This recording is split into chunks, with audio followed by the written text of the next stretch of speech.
말씀을 봉독합니다.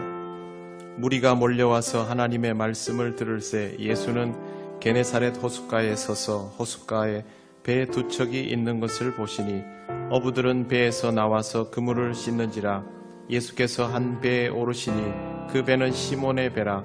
육지에서 조금 떼기를 청하시고 앉으사 배에서 무리를 가르치시더니 말씀을 마치시고 시몬에게 이르시되 깊은 데로 가서 그물을 내려 고기를 잡으라. 시몬이 대답하여 이르되 선생님, 우리들이 밤이 새도록 수고하였으되 잡은 것이 없지만은 말씀에 의지하여 내가 그물을 내리리이다 하고 그렇게 하니 고기를 잡은 것이 심히 많아 그물이 찢어지는지라. 이에 다른 배에 있는 동무들에게 손짓하여 와서 도와달라 하니 그들이 와서 두 배의 채움에 잠기게 되었더라. 시몬 베드로가 이를 보고 예수의 무릎 아래에 엎드려 이르되 주여, 나를 떠나소서, 나는 죄인이로소이다 하니 이는 자기 및 자기와 함께 있는 모든 사람이 고기 잡힌 것으로 말미암아 놀라고 세베대의 아들로서 시몬의 동업자인 야고보와 요한도 놀랐음이라. 예수께서 시몬에게 이르시되 무서워하지 말라. 이제후로는 내가 사람을 취하리라 하시니 그들이 배들을 육지에 대고 모든 것을 버려두고 예수를 따르니라. 아멘. 우리는 다 하나님을 믿는 사람들입니다. 다르게 표현하자면 주를 만나서 복음을 받은 사람들입니다. 주님은 이 땅에 오셔서 복음을 선포하셨습니다. 그 복음이 우리의 모든 것을 새롭게 하니까 그것부터 하신 것입니다. 복음의 내용은 이미 구약 성경에 기록되어 있었지만 그것이 주님을 통하여 우리에게 선포되기까지는 복음으로 유효하지 못했습니다. 복음은 글로 쓰여져 있다고 해서 복음인 것이 아닙니다. 누군가가 말한다고 그렇게 되는 것도 아닙니다. 주님이 말씀하셔야 복음입니다. 주님은 그렇게 말씀하시고 말씀하신 것을 이루시는 분이기 때문입니다. 우리가 선포하는 것도 복음이 될 수 있습니다. 그런데 여기에는 조건이 있습니다. 우리 안에 주가 거하셔야 그것이 복음입니다. 그래서 주가 바로 우리의 복음입니다. 복음이 이렇게 중요하다면 결국 우리는 복음을 누리며 살아가야 합니다. 제일 먼저 이것부터 생각할 수 있어야만 본격적인 신앙생활에 들어갈 수 있습니다.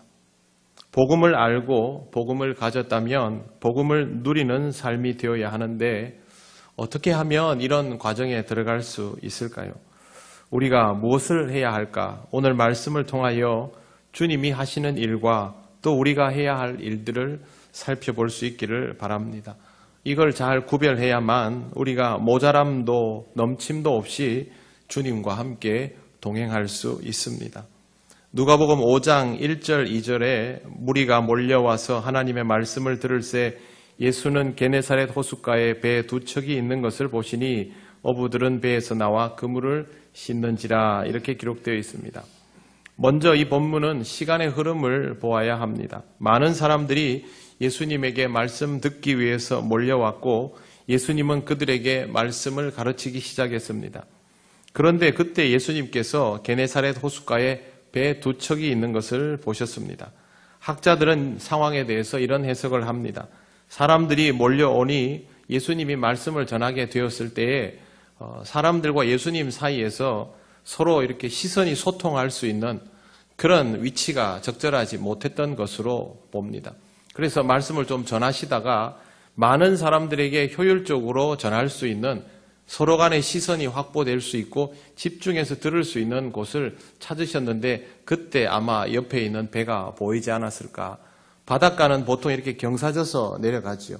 근데 이 경사져 내려간 부분에서 어디에 예수님이 계시든지 간에 시야 확보가 어렵지만 가까이에 있는 배 위에 예수님이 올라가시면 많은 무리가 몰려들어도 거리를 좀 두면 오히려 시야를 확보할 수 있습니다. 그런 부분을 염두에 두고 해석을 합니다. 그래서 주변에 둘러보니 배 두 척이 있었습니다. 그런데 이렇게 주님이 시선을 주시는 그 배에 있는 어부들은 정작 몰려든 사람들과는 달리 자기들의 일을 하고 있는 중입니다. 말씀을 듣는 사람들은 아니었습니다. 보통 성경에 있는 내용들은 말씀을 듣는 무리와 그렇지 않은 이들이 있다면 말씀을 듣는 무리, 그리고 그 말씀의 내용에 초점이 맞추어져 있습니다. 하지만 오늘 우리가 읽은 본문은 그렇게 초점이 맞추어져 있지 않습니다. 모여든 무리에 초점이 맞추어진 것도 또 이 상황에서 예수님이 무엇을 가르치셨는가도 없습니다. 여기에 등장하는 어부들에게 초점이 맞추어져 있습니다. 예수님께서 그날 별로 중요하지 않은 것을 이야기하신 건 아닙니다. 간단하게 핵심이라도 남겨둘 수도 있을 텐데, 그럼에도 불구하고 이 모든 것들이 생략되어 있는 이유는 오늘 본문에서 중요한 사건은 말씀을 가르치셨다라는 것이 아니라 어부들을 만난 대목입니다.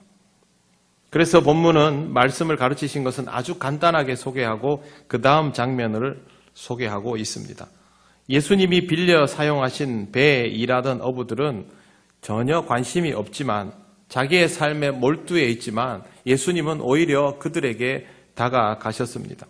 사람은 누구나 자기 인생에 몰두해 있을 때는 주변에서 무엇을 해도 별로 관심을 가지지 않습니다. 지금 내가 밤새 그물질을 하였고 이제 이 그물을 털고 집에 가서 쉬어야 하는 피곤한 상태인데, 굳이 저 사람들과 함께 모여서 다시 말씀을 들으며 저들과 맞춘 하루를 시작한다라는 것, 어부들에게는 적절하지 않은 상황입니다.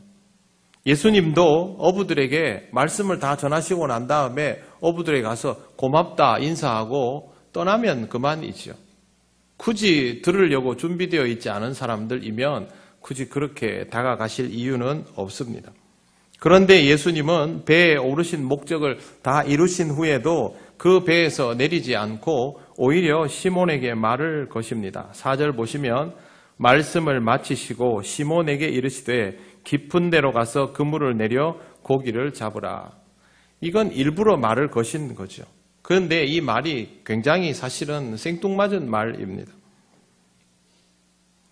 제가 여기서 여러분들에게 말씀드릴 수 있는 첫 번째는 뭐냐 하면, 시몬이 예수님을 찾은 것이 아니라 예수님께서 시몬에게 먼저 말을 거셨다라는 것입니다.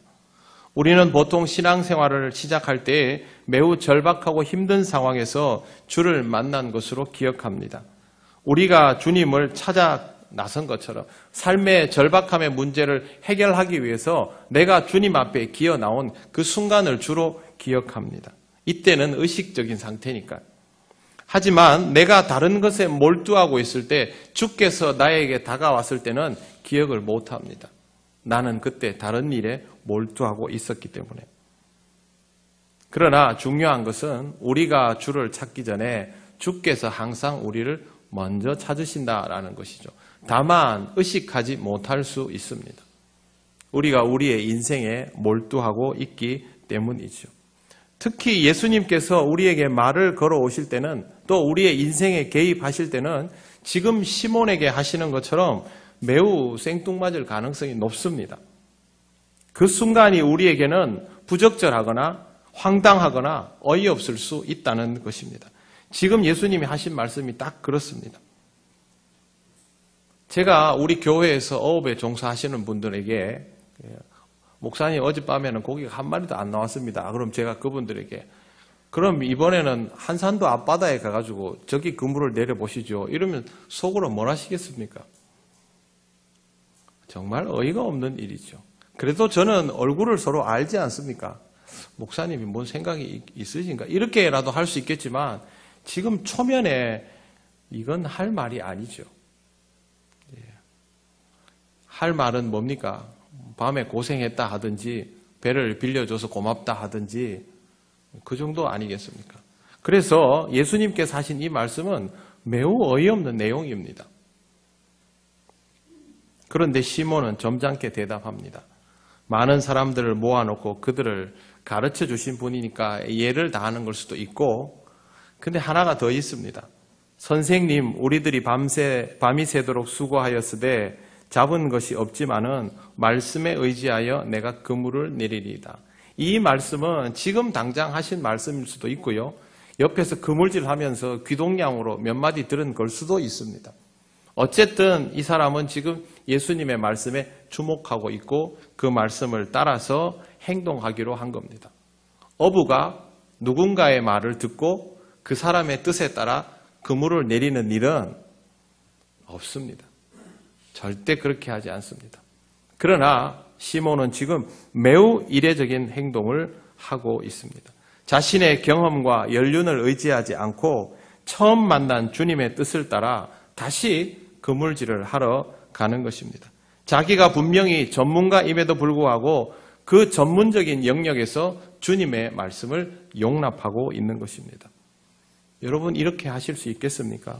여러분이 가장 자신 있어 하는 부분에 대하여 주님이 개입하시고 훈수하시면 그걸 받아들일 준비가 되어 있습니까? 신앙은 여기에서부터 시작됩니다. 내가 가진 지식에 대해서 훈수를 놓으신다면, 내가 가지고 있는 경험과 연륜에 대해서 주님이 다른 것을 제시한다면, 또 내가 그동안 키워온 내 자식에 대해서 훈수를 놓으신다면, 내 생업에 대해서 주님이 뭐라 하신다면 받아들이기 어렵습니다. 그러나 시몬은 지금 바로 그것을 용납하고 있음을 우리는 보아야 합니다. 왜 이걸 용납하고 있을까요? 내용 때문일까요? 아니면 그 앞에 계신 주님 때문일까요? 내용 때문은 아닙니다. 그분이 말씀하시니까입니다. 물론 본문에는 말씀에 의지하여이지요. 그러나 이 말씀은 주님이 하시는 말씀이라서 유효한 것입니다. 주님을 대하는 태도는 이렇게 해야 합니다. 이렇게 하는 것이 복음을 만날 수 있는 방법입니다. 아직은 아무 경험도 없습니다. 하지만 그럼에도 불구하고 말씀에 의지하여서 그물을 내리는 것, 말씀에 의지하여서 내가 가장 자신 있어 하는 영역조차도 주님이 개입하시면 그것을 받아들이는 것, 이것이 우리가 주를 만났을 때 제일 먼저 취해야 하는 행동입니다. 왜 우리에게 이런 방식의 삶이 필요할까요? 이렇게 받아들이게 되면 내 인생의 가장 중요하게 여기는 부분, 혹은 내 인생의 가장 치명적인 부분에 대해서 주님이 간섭하시는 것이 됩니다. 그러면 여기에서 일어나는 변화는 작은 변화가 아니라 내 삶 전체에 미치는 영향력이 돼버립니다. 한마디로 말해서 인생이 바뀌는 것이죠. 여러분이 제일 옳다 여긴 것, 여러분이 제일 당연하다 여긴 것, 여러분이 제일 자신 있어 한 것에 대해서 하나님이 개입하시고 그게 맞다고 돼버리면 인생은 그때 뒤집어지는 겁니다. 입장을 바꿔서 생각해도 우리가 하나님이라도 우리 인생에 개입하시려면 이렇게 하십니다. 바울을 만나러 오신 주님도 마찬가지였죠. 그의 인생을 멈춰 세우고 누구냐고 물으니까 내가 핍박하는 예수라 그렇게 나오지 않습니까? 자기가 제일 옳다고 여긴 것을 멈추는 것, 그게 바로 주께서 우리에게 하시는 일입니다. 우리는 우리가 원하는 것들이 있기 때문에 하나님이 이렇게 개입하시면 받아들이기 어렵습니다. 그리고 우리가 원하는 것들이 멈추어질 때 힘들어하고 아파합니다. 그럼에도 불구하고 우리의 판단보다 주님의 판단이 중요하다는 것을 먼저 받아들이실 수 있기를 바랍니다. 일단 시몬은 시키는 대로 그물을 내렸습니다. 결과는 아직 모를 일이죠. 그런데 고기를 잡은 것이 너무 많아 그물이 찢어질 정도였습니다. 감당을 못하니까 하는 수 없이 다른 배에 있던 동무들에게 손짓을 해서 도와달라고 말합니다. 동무들이 배를 한 척 더 끌고 와서 채우니까 두 척이 모두 잠길 정도로 많은 양이었습니다. 여기에 몇 가지 특이한 사실을 볼 수 있습니다. 첫째, 좀 전에 말씀드린 것처럼 예수님은 지금 오로지 시몬에게만 집중하고 계십니다. 거기에 많은 사람들이 있어도, 무리가 있어도 예수님은 이 시간에 대하여서는 시몬 한 사람에게만 집중하셨습니다. 주님이 우리 모두를 사랑하셔도 선택과 집중을 하실 때가 있죠. 그게 나라면, 주님이 지금 선택과 집중을 하시는 게 나라면 당연히 나도 주님께 선택과 집중을 해야 됩니다. 그래야 주님과 내 사이에 소통이 이루어지는 것이죠. 그렇지만 우리는 이 순간들을 너무 많이 놓칩니다. 놓치지 않도록 여러분이 늘 이런 부분에 대하여 깨어 있기를 바랍니다. 상황에 몰두하면 안 됩니다. 내 상황에 지나치게 몰두하는 그런 삶은 좋지 않습니다. 항상 내 상황에 하나님의 개입이 있을 수 있다는 것, 개입이 이미 있다는 것, 그것이 당연하다는 것을 생각하시길 바랍니다. 두 번째, 예수님이 가장 중요한 말씀을 하신 것은 무리를 향한 가르침이 아니라 서두에 말씀드린 것처럼 오늘 본문의 제일 중요한 표현은 뭐냐면 깊은 데로 가서 그물을 내리라입니다. 여러분, 이 말씀이 무슨 신앙적인 교훈이 들어있는 그런 내용입니까? 그런 거 아니죠. 그냥 물고기 잡는 이야기입니다. 오늘 본문에는 이게 더 중요합니다. 무슨 말이냐 하면 예수님께서 이렇게 하시는 이유가 더 중요하다는 것입니다. 뭘 가르치셨나가 아니라 예수님께서 이런 행동을 하셨고 우리가 거기에 반응을 하는 것이 더 중요하다는 거죠. 신앙적으로 주고받는 그런 성경적인 내용보다 우리의 일상에 주님이 개입하시고 우리에게는 신앙적일 수 없을 것 같은 그런 사건들이 오히려 우리에게 더 신앙적인 교훈을 주는 순간들도 분명히 존재합니다. 그런데 우리는 예배를 드릴 때만 집중하고 성경을 읽을 때만 집중하지 그 성경을 덮고 예배당을 나서면 하나님이 우리에게 상황 속에서 말씀하시는 것은 잘 흘려버리죠. 그러니까 우리가 교회 안과 밖이 너무 다른 인생이 되어버리는 것입니다. 어부에게는 물고기 잡는 것에 대한 이야기가 매우 중요하고 영향력이 있고요. 또 다른 사람에게는 또 하나님께서 그에게 맞는 방식으로 말씀하여 주십니다. 근데 예수님이 늘 우리한테 요한복음 몇 장 몇 절에 이르기를 그러지 않습니다. 너는 그렇게 하지 말아라. 너는 지금 이 길로 가라. 너는 지금 이런 선택을 해라. 그것도 깨어 들을 수 있는 사람이 되어야 한다라는 것입니다. 항상 내가 신앙적일 때만 주의 말씀이 내게 온다라고 생각하지 마시고 우리의 삶 자체가 주님의 개입이 있는 신앙적인 순간들이다. 그렇게 생각하고 계셔야 여러분의 신앙의 지경이 더 넓다는 사실을 알 수가 있습니다. 주님이 간섭하는 순간부터 내 인생은 내 뜻대로 안 됩니다. 당연하지 않겠습니까? 이 사람들이 고기를 잘 못 잡는 사람들이겠습니까? 평소에 고기를 잘 못 잡는 사람들이었으면 나는 소질이 없나 보다 이러고 어부를 안 했겠죠. 적어도 이 부분에서는 잘 되던 사람들입니다. 그러나 주님이 개입하시며 멀쩡하게 잡히던 고기가 안 잡히고 내가 알고 있는 지식과 능력도 쓸모가 없어지는 그런 때가 옵니다. 부단히 노력했음에도 불구하고 결과가 주어지지 않는 상황이 옵니다. 모든 것을 준비해 두었는데 막상 이것을 이루지 못하는 상황. 그건 어떻게 아시겠습니까? 적어도 우리 그리스도인들은 하나님을 믿는 자들은 하나님이 내 인생에 개입하시는구나 이렇게 받아들여야 합니다.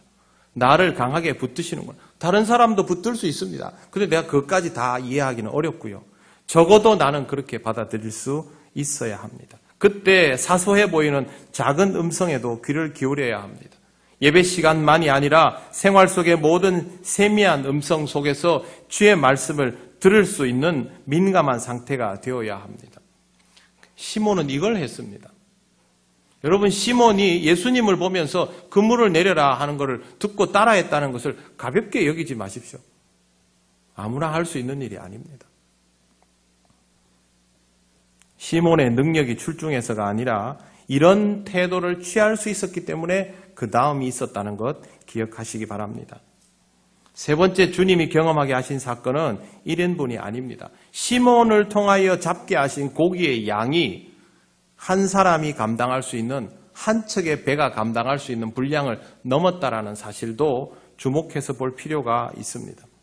주님을 통하여 그 사람에게 경험되는 사건은 그 사람이 감당할 수 있는 것 이상입니다. 그렇기 때문에 하나님의 은혜를 경험하는 사람들이 보이는 공통적인 특징은 이 은혜가 내게 족하고 이 은혜는 나의 것이고 이러고 멈추는 법이 없습니다. 여러분, 하나님의 은혜를 제대로 받은 사람들을 보십시오. 반드시 그 은혜를 나누게 됩니다. 왜? 1인분이 넘으니까요. 오늘 이 말씀은 바로 그걸 우리에게 미리 알려주고 있는 것입니다. 주님을 통한 우리가 하게 되는 그 경험들은 항상 그런 식입니다.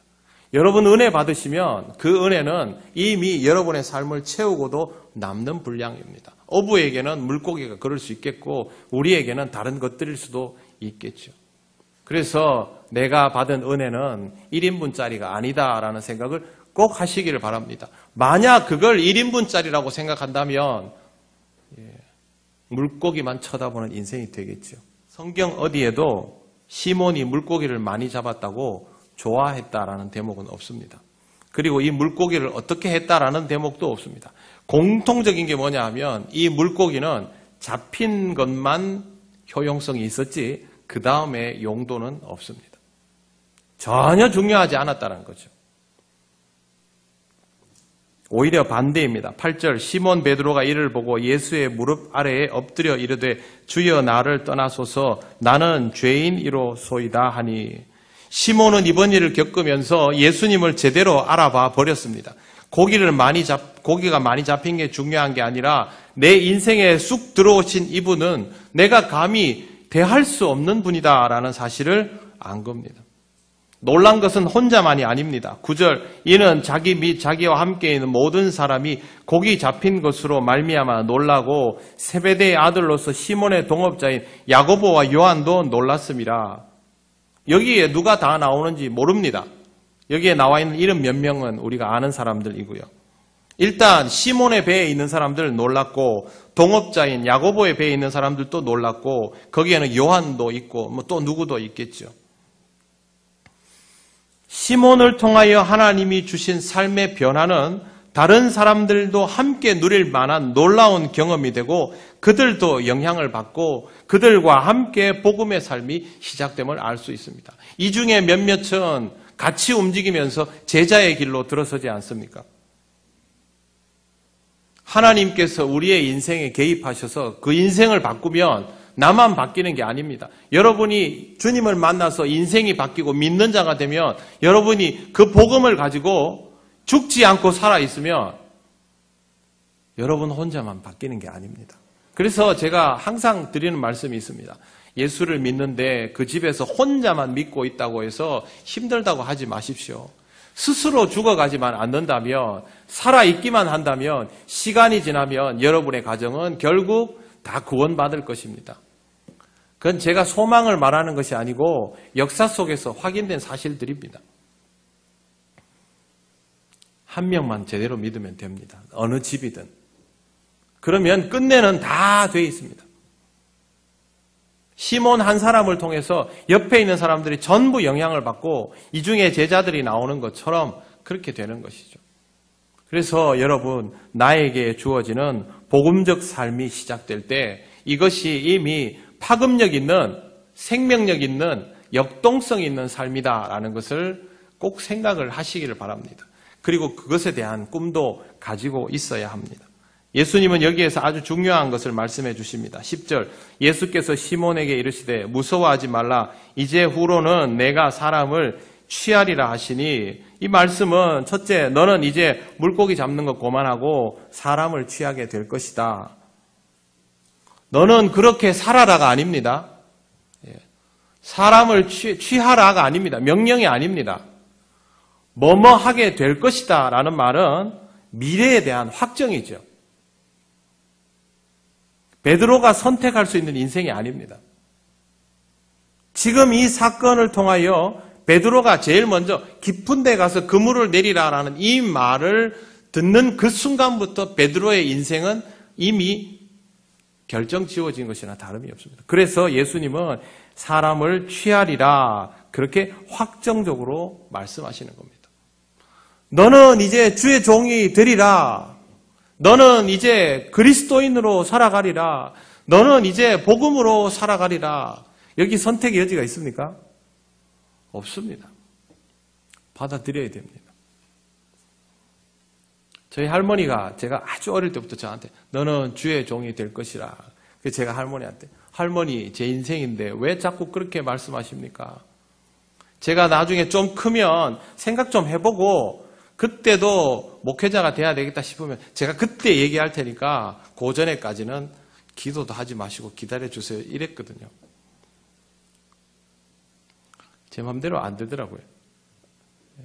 여러분은 여러분 마음대로 인생을 사십니까? 아마 저에게 그렇게 하신 것처럼 여러분에게도 어느 날 주님이 말씀하셨겠죠. 너는 이런 인생을 살 것이다 이렇게 하셨겠죠. 근데 우리는 그걸 뭐 해라 이렇게 받아들였겠죠. 시간이 가면 나이가 드는 것처럼 때가 되면 계절이 오는 것처럼 주님이 우리에게 하신 말씀은 결국 이루어지는 것입니다. 그래서 우리는 받아들일 줄 알아야 합니다. 베드로는 이 말씀 그대로 결국 살아가게 됩니다. 베드로가 중간에 바보 같은 행동을 하고 죄를 짓고 눈물을 뿌리고 원통해하고 해도 결국 주님은 마지막에 베드로가 이런 인생을 살도록 해놓으십니다. 정해놓으셨기 때문에. 주님의 부르심에는 이런 것들이 있습니다. 그리고 이렇게 사는 것이 복음의 인생이라고 베드로에게 말씀해 주십니다. 주님은 베드로를 사랑하시죠. 내가 고생했으니까 니도 고생해봐라 이런 거 아니시죠. 가장 사랑하는 자에게 주님이 가장 귀하게 여기는 일을 하게 하시는 겁니다. 우리를 사랑하시니까 우리로 하여금 주의 일을 하게 하시는 겁니다. 너도 같이 죽자 이거 아닙니다. 복음의 인생을 살아가라고 말씀하여 주시는 것입니다. 제자들은 두말 않고 따릅니다. 11절 보십시오. 그들이 배들을 육지에 대고 모든 것을 버려두고 예수를 따르니라. 모든 것을 버렸다는 매우 무거운 말씀이 있습니다. 그동안의 삶도 배도 경험도 지식도 다 버렸습니다. 그리고 예수님을 따라 새로운 인생을 살아가게 되었습니다. 할 수 있다면 이렇게 하십시오. 근데 지금 와서 여러분이 직업도 버리고 가정도 뒤로 하고 전부 선교사가 되고 그렇게 하라는 건 아닙니다. 여러분이 살아가고 있는 오늘은 이미 하나님께서 그 자체로 허락하여 주신 복음 증거의 현장입니다. 굳이 멀리 떠나지 않더라도 여러분이 살고 있는 그 자리에서 가족에게, 친구에게, 이웃에게 얼마든지 복음을 전할 수 있습니다. 이것을 위해서 우선 삶의 태도를 잘 살펴보시기를 바랍니다. 주님이 내 삶에 먼저 말 걸어 오신 것을 내가 알아차리고 있는 중인가? 그것이 내 인생을 흔들고 있다는 사실을 깨달아가고 있는 중인가? 그건 여러분이 지금 현실을 주의 말씀을 의지하여 살아가고 있는가를 통하여 판단할 수 있습니다. 지금까지 뭔가 모르게 마음대로 되지 않는 인생이지만 그러나 지금부터는 주님의 말씀을 의지하여 다시 시작해 보겠습니다. 이런 태도가 여러분 스스로에게 있는지 물어보시기 바랍니다. 사랑하는 성도 여러분, 복음으로 살면 그것 자체가 새로운 삶입니다. 여러분은 어제와 똑같은 모습이고 오늘 똑같은 곳에서 똑같은 시간에 일어나고 같은 밥을 먹고 같은 일터에 가고 다람쥐 쳇바퀴 도는 인생을 사는 듯 보여도 복음으로 살면 그것 자체가 새로운 인생입니다. 그리고 복음으로 사는 것이 여러분의 인생의 가장 값진 시간이 될 것입니다. 모든 것을 버려두어도 후회하지 않는 그런 인생이 됩니다. 사람을 살리는 일에 종사하는 분들이 있습니다. 그분들도 그 일을 하면서 월급을 받습니다. 생활에 필요한 것들을 그 일들을 통하여 보전받습니다. 그런데 그분들은 대부분 자기의 목숨을 위협받는 순간이 되어도 그걸 멈추질 않습니다. 내가 이걸 잘못하면 오히려 내 일자리를 잃을 수 있고 또 생계가 끊길 수 있고 소방관들 같으면 불에 타 죽을 수도 있고 뻔히 알면서도 그 일을 합니다. 평소에는 받는 월급을 가지고 계산도 하고 다 하죠. 그런데 그 순간이 되면 그렇게 합니다. 왜 그렇습니까? 가치 있는 것을 알기 때문에 그렇습니다. 그 사람이 그 일을 하는 궁극적 가치는 사람을 살리는 것에 있을 때 그렇게 할 수 있는 겁니다. 지금 여러분의 삶에 가장 가치 있는 일이 무엇일까요? 먹고 사는 것도 중요하지요. 꿈을 이루는 것도 중요합니다. 그러나 가장 중요한 것은 사람을 살리는 일입니다. 내가 살아있는 사람이어야 다른 사람도 살릴 수 있습니다. 그러라고 주님이 우리의 인생에 개입하셔서 우리를 그리스도인으로 만들어 주신 것입니다. 먼저 복음이 내 안에 있는지 확인하시고 이 복음을 가지고 살아가시기를 바랍니다. 그리고 내가 어떻게 해야 할지는 여러분 스스로 잘 생각해 보시기 바랍니다. 믿고 주를 따르다 보면 내 인생도 바뀌고 내 곁에 있는 사람들의 인생도 바뀝니다. 꼭 이렇게 사셔서 하나님이 주시는 풍성한 은혜를 다른 사람들과 함께 누리시기를 바랍니다.